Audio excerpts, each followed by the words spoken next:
What's going on, guys? This is Josh Dragon here, and today we're going to be continuing our Teenage Mutant Ninja Turtles arcade playthrough with Turtles in Time. Turtles in Time is a very interesting game. It was, of course, a follow-up to the 1989 classic. It was eventually ported to the Super Nintendo in 1992 and kind of ported to the Sega Genesis, I believe the following year, in the form of the Hyperstone Heist. For this playthrough, we're going to be using Leonardo and all the Turtles as well at some point. This is April O'Neil reporting.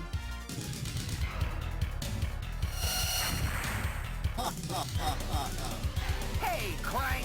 Bring that statue back, you bloated beanbag! Scene 1, Big Apple, 3 a.m. Alright, so there are a couple of major differences between this game and the one from 1989. Two of the biggest differences, I would say, when you're first starting out are, for one thing, it's possible to actually die if you don't move quickly enough. This was a thing that they added. I don't believe it was in the original game from 1989, to basically just get rid of players that would put in a quarter and, wouldn't play the game, so to speak. This game is really all about getting through it as quickly as possible, and the slower you move, the more foot soldiers are going to throw at you. The other biggest difference, I would say, with this one is probably that the controls are a little bit different. I actually think they're better in this game than they were in the one from 1989. However, the difference is you really have to be reliant on the special here. I would say even more so, just because of how many foot soldiers there are. In this first level, you're not really going to notice that too much because you haven't been playing that long, but as time goes on, they're going to throw more and more of them at you, and being proficient with the special move is going to be that much more important. So going through the first part of level 1, probably the most dangerous part is up here towards the end. We're going to have a wrecking ball we'll have to deal with here, and a couple of these foot soldiers that have this very long melee weapon, and you want to make sure that you take them out quickly. They have a tendency to move away from you if you attempt a jump kick, so make sure you use the special and kind of deal with them fast. Get a little bit difficult there. Okay, so we're up to our first boss of the game, which is Baxter the Fly. In the previous game, he was in his human form. He's now in the fly form for this game, and he's actually really easy. I got hit by him a couple times here. It's kind of a sloppy fight, to be honest, but not that tough of a boss. When he's up in the air, try to stay under him. You can utilize the jump kick, and you'll want to use the slower version of the jump kick. There's actually different types of jump kicks you can use depending on how quickly you hit the attack button, so make sure it's the slower kick, not the faster one, or you'll probably get hit by him a lot. Overall, though, very easy fight, easy to take him down, and we're moving on to level 2, which is Alley Cat Blues. Okay, so for Alley Cat Blues, first thing you're going to probably notice is if you haven't taken any deaths, you're going to see a massive abundance of foot soldiers, which I'm starting to notice right here. And this is where the special is really going to be vital to your survival in this game. Utilize those explosive barrels and any kind of stage hazards you can, because you're going to need them just to keep yourself going through this level. Alley Cat Blues is also kind of difficult in the sense that you don't have a lot of room to maneuver around with a very relatively narrow walkway here, so it's important that you don't do what I did there, which is to fall in the sewer or in that pit down there, I guess. Doesn't matter too much because we've got a pizza here, and we've got some robot boxing foot soldiers or whatever the heck those things are. I don't remember those from the TV show, that's for sure. Moving on, we're going to see a lot more of these foot soldiers, and their AI is getting pretty aggressive here, so I'm going to have to take them out quickly. Got some orange ones here as well. Don't remember what the orange ones do exactly. Maybe they're just more aggressive. They have so many different types of enemies in this game. That is one of the nice things about it. Another difference between the first arcade game and this one is that there's not as many bosses. I guess it's a little bit of a spoiler alert, but there's not as many bosses, I don't believe, in this game. And I'm not sure why they decided to do that, actually. Because Ninja Turtles has so many different, enemies to pick from, so many different interesting characters. It's kind of disappointing that they chose to go a little bit lighter on the bosses for this game, and no Bebop and Rocksteady, which is a real disappointment in my opinion, because they were a huge staple for the show. Luckily, the SNES port fixed that and included them in the pirate level, but we won't be fighting them in this particular playthrough. As you can tell right here, I'm fighting just a ton of these foot soldiers, and it's really only because I haven't taken a death yet. So we're now up to Metalhead, and Metalhead is probably one of the toughest bosses in the game for a, second level boss. I made a mistake there by falling down that pit, unfortunately. He's very difficult, in my opinion, because he has a lot of different attacks, tends to get priority hits over you, and in general he hits for a lot of damage, so don't be surprised if he takes a few lives off you. It seems to be kind of par for the course. I know he appeared in the TV show a couple times. I've never personally saw any of those episodes, and he's a real pain to fight here. He's already taken a life off. I seem to remember this guy was really easy in the Super Nintendo game, but he is very difficult here, or at least I don't have any idea how to efficiently fight him, so I'm not losing lives to him.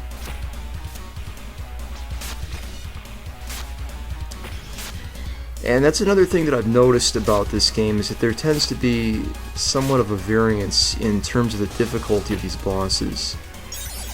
Baxter is very, very easy. This guy seems to be very difficult, and some of the later ones are much easier than him, so I'm not quite sure why they did it that way.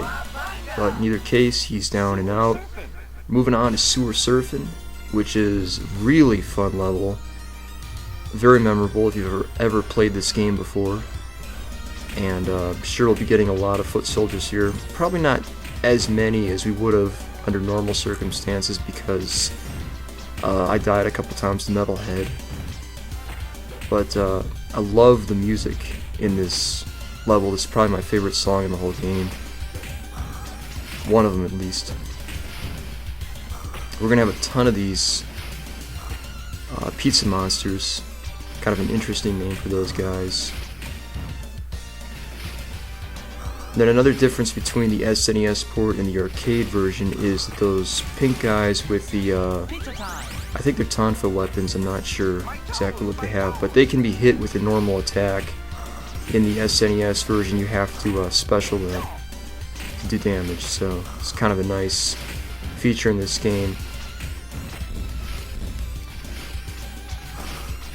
Another thing is that the special is basically going to be your regular attack for the most part in this game, just to deal with all the foot soldiers. And of course in the SNES version, using the special will take off a large portion of your health. It doesn't take off anything here. So I'm going to try to survive to get that pizza. Not sure if I'm going to be able to do that here with all these foot soldiers. Nope, couldn't do it. Thinking about bringing another turtle to kind of mix it up a little bit. You have almost 200 points, so it might be a good time to do that. Yeah, I think I'll bring in Mike, kind of mix him up now. So Mike has a different special than Leo in the sense that he will move forward when he does his special, and Leo is going to stay stationary. Some of the turtles will be a little bit more stationary, others are going to be forward moving, it just depends. I love the animation of Mike. It's like he's laughing on the surfboard. So this is actually like the boss rush, so to speak. We've got a bunch of these pizza monsters and we want to take them out as quickly as we can. They throw a lot of them at you, so it's not really a boss. I would say it's pretty easy for a real boss fight. Even though I'm not doing super great on it right now, but they go down in one hit, so if you're good with the jump kicks, you shouldn't have too much trouble here. I'm having a lot more trouble than I should be having. So I'm going to try to get them here and not high. Ooh, that was close. Okay, good. My patience is wearing thin. I'm banishing you to a time warp from which you will never return. So this is the first drastic difference between the SNES and arcade version. The SNES tends to deviate a little bit. We're going to Prehistoric Turtlesaurus in level 4. Again, this is a much shorter video game than the SNES version, so these changes are definitely very noticeable. And it's really nice that the Super Nintendo Turtles in Time fixed all these things, because I feel like all the changes that game made were really for the better. It added more bosses, added more levels. The levels that it did add were a lot of fun, and it fixed a lot of the control issues. So, in my opinion, Turtles in Time is really just an outstanding game, and probably the best of the original Turtles era of the 1980s, 1990s. It's my favorite, at least. And these rock soldiers are actually pretty easy for the most part. They do get a little bit harder later on in the game. The mallet ones are also pretty simple. You just want to keep your distance, make sure you don't let them get an attack on you. They're kind of slow to swing that hammer.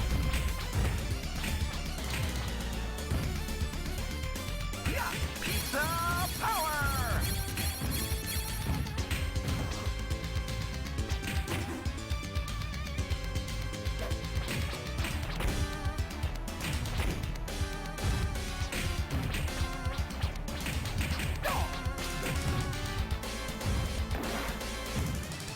So we got some foot soldiers here riding dinosaurs, velociraptors or something like that. And they're actually really simple. You can get a quick hit in on them, and that'll get rid of them. Pizza time! Scares the dinosaur, makes it run off.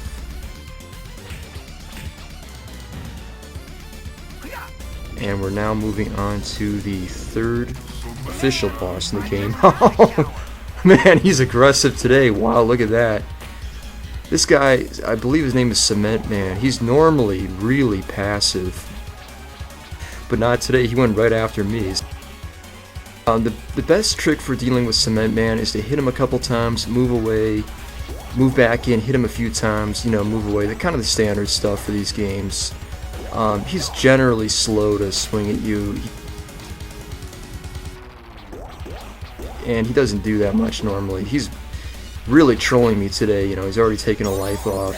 And I'll be honest with you, 9 times out of 10 I can beat this guy without losing a life. So he shouldn't really present any major trouble for the most part. He's got a pretty big hitbox and takes up a lot of room on the screen, so you can kind of hide behind him and move down and hit him. Very easy boss. You can hit him a lot of times before he'll hit you. Most bosses are not as generous as this guy is. And this is an example, in my opinion, of like where the difficulty is really off, because he's much easier than Metalhead. He might have a little bit more health, but he's a much easier fight. He's probably almost on level with Baxter, really. And but he's the third boss in the game, so shouldn't he be a lot harder than Metalhead? Just listen to the music. I love the music, the boss music for this game. And when he dies, he explodes, which makes no sense. It's made of cement. Why is he exploding, But in either case, we're done with Prehistoric Turtlesaurus. Moving on to the pirate ship. Skull Skull and Crossbones.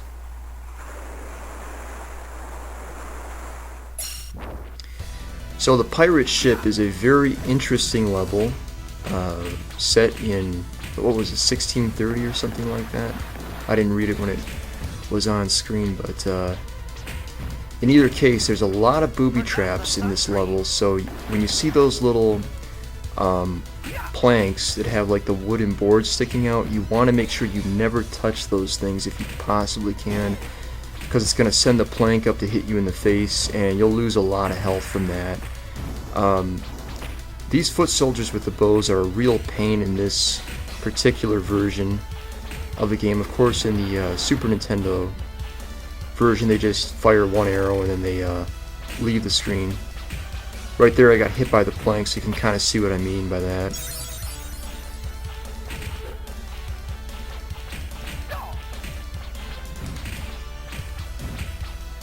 Graphics for this game are also really nice looking. I love the color of this game. All the Turtle games really do a great job with that, you know, just having nice colorful graphics that are cool and fun to look at, you know, even after almost 30 years. So we've got a bomb pizza here. I think we'll grab it, take out these guys, set off the explosions there. Let's take out this rock soldier, hopefully. Yep, got him. In the Super Nintendo version, those guys are a major pain to deal with. The green boomerang throwing foot soldier guys. Well, they're not green, they're yellow colored, but they throw a green object at you. They're tremendous pain. By far the most dangerous enemy, regular enemy in the game. And I wouldn't say they're anywhere near as bad here. So we're now up to the fourth boss in the game, which is a tag team fight basically with Toka and Razar. So this is an interesting boss fight, and it doesn't make a lot of sense to me that you would be fighting Toka and Razar on a pirate ship, because it doesn't really seem to fit in with the theme very much. But at the same time, this game was made back in 1991. And if you think about it, The Secret of the Ooze came out that year, so Toka and Razar, of course, were the main featured villains in that movie, so it would make a lot of sense to put them here. Of course, in the SNES version, you fight them in the Technodrome, and you fight Bebop and Rocksteady here instead, which feels like a more appropriate fight, given that they're, you know, dressed in pirate gear and whatnot. But this is kind of a difficult fight. I would liken it a lot to the fight you have with Rocksteady and Bebop in the first Turtles arcade game, where you have to fight both of them at the same time. Once you take one out, they become a lot easier. But until you do that, they're kind of a pain. They can definitely take off a few quarters very easily. Most of their attacks are physical. They don't really have any long distance moves for the most part, although they can dash at you quickly, so you have to be careful of that. Pretty close to having Razar out. Actually, he's out right now. And Toka is the only one left, so he should be pretty easy to take out. He's not really as much of a threat without Razar there. We'll have to do a little bit of damage to him though. I'm going to bring in a few turtles for this part, just to take him down.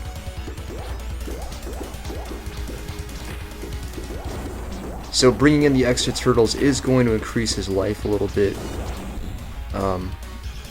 I wouldn't recommend doing that, of course, if you're trying to do a speed run of this game, but I won't be doing that here, so it doesn't matter too much.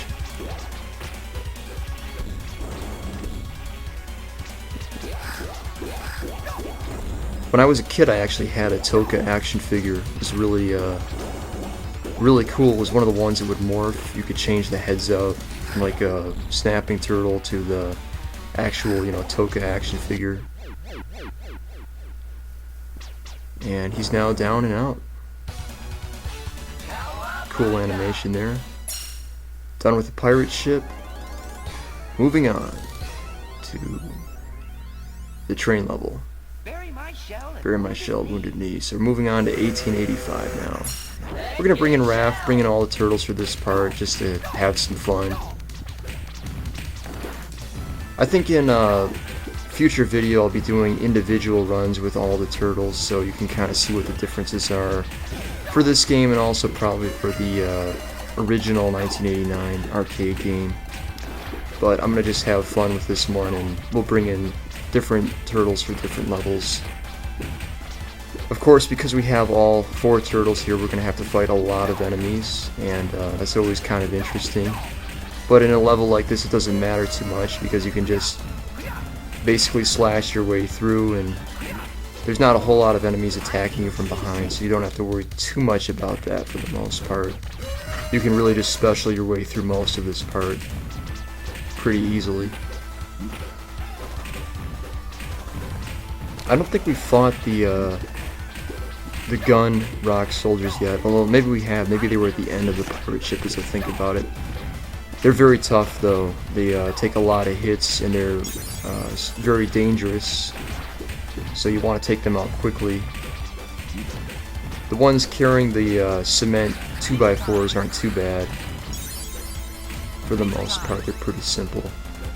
Make sure we get our health back there and keep moving forward.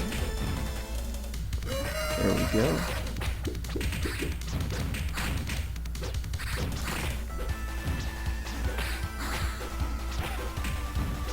I really love the theme in this game. It's so cool how every level feels a lot different from the one before it.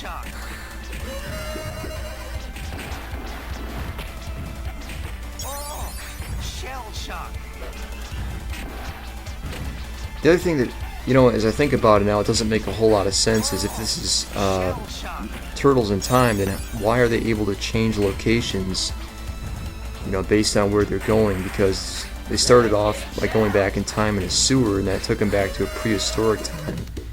But then they're in the middle of an ocean, and now they're in, you know, the continental US, so it doesn't make sense that they would be moving locations this much, because they're just traveling through time. They wouldn't be traveling through a, you know, a geographical different places, you know. So it's a little bit silly in that sense.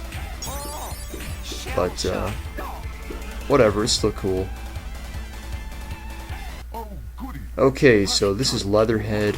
Leatherhead is a very difficult fight if you're fighting him with only one turtle. If you're playing this with a friend, I would highly recommend bringing them in because he's easy with 2 turtles. I'm just kind of showing him off here how difficult he is, because you won't get more than a hit or 2 in on him before he attacks you.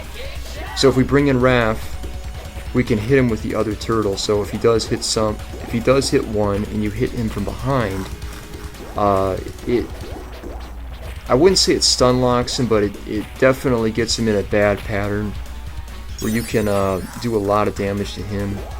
So you want to alternate hits. When he goes to hit you, hit him with the other turtle, and he'll go down quickly, believe it or not. He's pretty easy with multiple turtles. You can just beat the crap out of him like I'm doing here, and he'll go down. Not that hard of a fight with a couple of turtles, but very difficult with only one.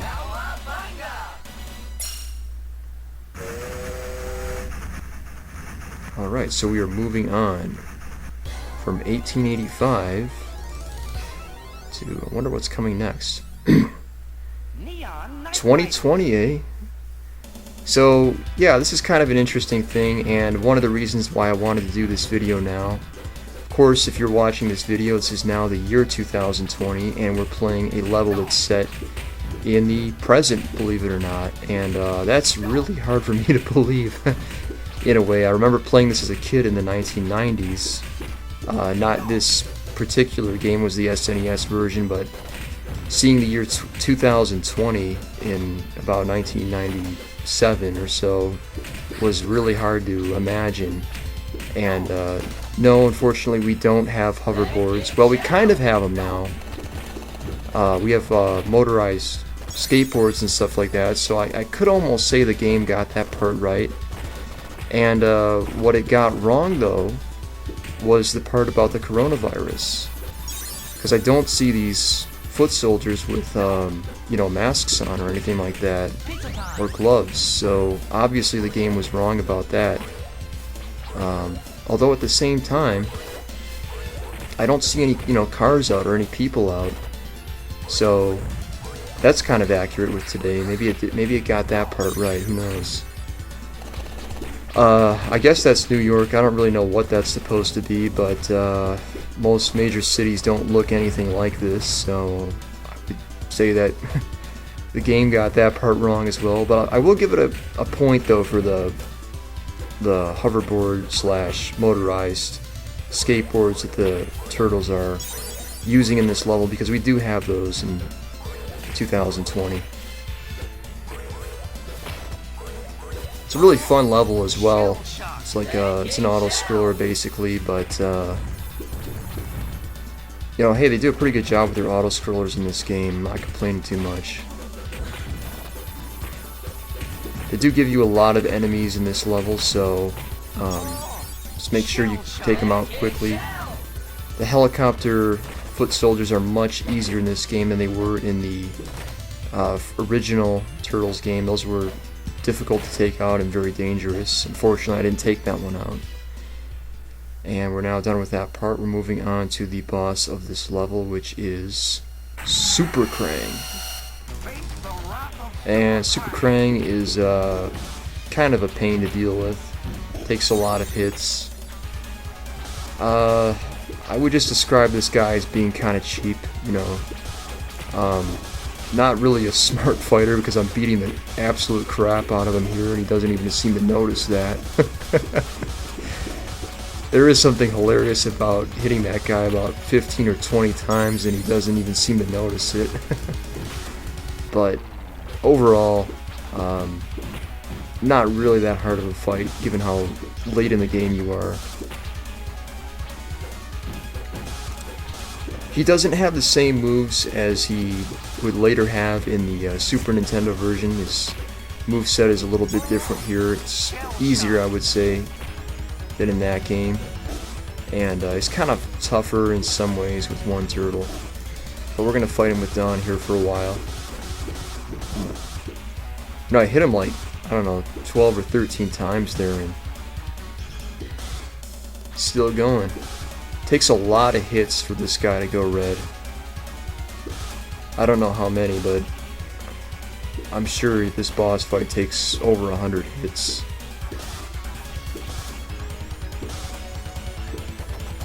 That move's actually pretty easy to get around, where he spits the balls out of his mouth. For some reason, these Krang fights in the arcade game always seem to be easy. Or there's like a cheap way you can kind of manipulate him. At least when he's in his android body. The android body appeared like in almost every episode, I think, of the original Teenage Mutant Ninja Turtles show. It had kind of like its own personality. A little bit. And I don't remember the Turtles ever really fighting it, though, for the most part. We're gonna bring them all in here for this part, just to make it, you know, more epic looking. Beat the crap out of this thing. Takes a lot of hits with 4 turtles, though, jeez. But that's a satisfying end, though. It blows up. And there we go. Done with Neon Knight Riders. Now moving on to the future. Let's see, you're going to Mars, is that right? 2100, oh my god, jeez. Well, I don't think I'll be seeing that year. But, who knows. And I don't think we'll be on Mars in the year 2100 either, that won't be happening. So we've gone from Earth to Mars, and this is an established city apparently that we're seeing here. And we've got these little dome enemies. Those are so annoying to fight in this game. Of course, those were featured in the arcade game in the NES port. They're a major pain there. They're a major pain here. I hate that enemy passionately. This is actually probably the best song in the game. I said earlier that level 3 was Sewer Surfing, but I would say overall this is probably the best if I had to pick one. But man, they give you a lot of enemies here, jeez. This is the last actual full level in the game as well. And they make you earn it here. They throw pretty much everything at you. The rock soldiers with the laser weapons are probably the toughest enemy, I would say, in the game. Because they can hit you close range or at a distance. They do a lot of damage. Kind of a cheap enemy in my opinion. Of course, they take a lot of hits to take down, so you gotta be careful with them. We've got some of these boomerang guys, which is always a pain. Get rid of him. Okay, so those orange foot soldiers actually do have a distance weapon. They throw knives at you. I didn't know that. I think I'd forgotten that. This part's a little bit dangerous. Just try to get through it as quickly as you can. It's not too bad. In the Super Nintendo version, though, you actually have to fight on those little platforms to shoot the ice out, so that's a much tougher version of that. This is actually pretty easy. You can just get right through it. I chose to stick around there just to, you know, kill the rock soldiers. So it's kind of an interesting effect here. We've got like a dimming light going on with this part, and a bunch of those balls, those big giant balls that can take a lot of life off if you get hit by them. A few more foot soldiers here, but we have a bomb pizza which will take care of them. And we're pretty close to the end of this level now, actually. This part you want to really be careful here. Okay, we should be good now as soon as you get past those lightning spewing turrets or whatever they are. But this part's pretty easy, pretty straightforward. Just have a few more foot soldiers to deal with here, including one of the rock soldiers with his lightning weapon. And now we have a rematch with Krang. That is, in my opinion, probably the toughest fight in the game, I would say, overall. The thing with this boss is that he can appear on multiple planes. He can either be on your level or he can be at a higher level, and as soon as you hit him, he's going to move away. You can't hit him more than one time before he'll start to move. So he's pretty tough. If you get trapped in one of those bubbles, it takes off a lot of life. The enemies that he shoots out also take a lot of life off of your turtle if you get hit by them. And he has a lot of life to begin with, so this is a very difficult fight.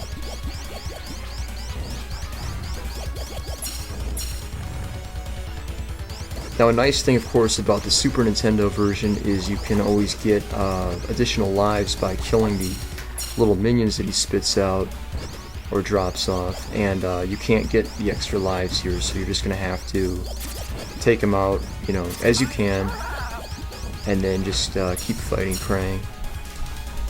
Try to get the hits in where you can. Raph's doing a pretty good job here. Got him down to where he's blinking red. Once he's mostly red, you know, you'll know that you're close to having him beat. And there we go. That holds our way home. Let's go. Going back from 2100 to the past, Technodrome in this case, 1991. The final shell shock. Wow. Very beginning of my life. And we're going to be fighting, I don't think it's Super Shredder here. I think it's just regular Shredder, but he looks like Super Shredder. He's quite a lot bigger than we are. What, almost double our size? Jeez. And this is a tough fight, but it's not as bad, I would say, as the one from 1989 was. This is actually pretty simple for the most part, because he doesn't have any clones. He does have the instant death move, but it's a very slow move, easy to get out of the way of. And when you see him going up in the air, you want to make sure that you kind of stay close to him, because he's going to shoot out some projectiles that will turn you into a little turtle and basically kill you if you get hit by one of those. It's really easy though to dodge that. You shouldn't have a problem with it for the most part. The sword is probably going to be, just his slashing at you is going to be the hardest part of this fight. He usually has priority over you, especially if you haven't died that much. He's going to always have priority over you in that case, so make sure you only hit him a couple times and you're moving away a lot. He's going to take a lot of hits, but that's to be expected for a final boss. And really, he's not too bad. There's an example of his one-hit kill move, and as you can tell, it's really easy to dodge. Whereas in the previous game, you know, it's very tough to dodge that thing, and you know, it could be him or one of his clones that's firing it out at you. Right here, you only have to worry about him. So this feels like a little bit of an easier final boss to me. It really does. And I might bring in the other turtles just to finish this off.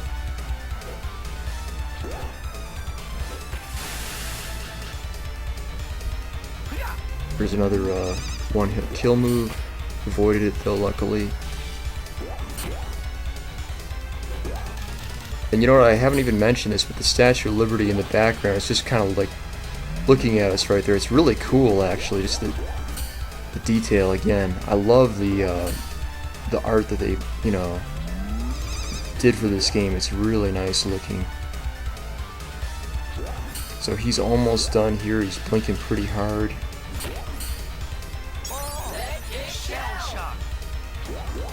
Shouldn't have more than a couple hits left.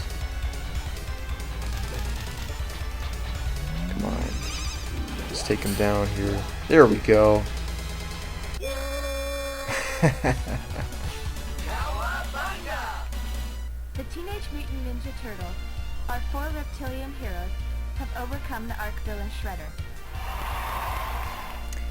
And that is Turtles in Time for the arcade. Really fun game. In my opinion, maybe not quite as good as the arcade version, the original one from 1989, but overall though, I would say it's still a really enjoyable experience. Definitely worth playing if you are a Turtles fan, or if you grew up with this stuff, or if you like you know, pretty solid kind of old school platformer, beat 'em up sort of game. Not a platformer, but a beat 'em up. Fun game. And decent ending here, I would say. Wouldn't mind something a little bit maybe more interesting, but it's still not too bad.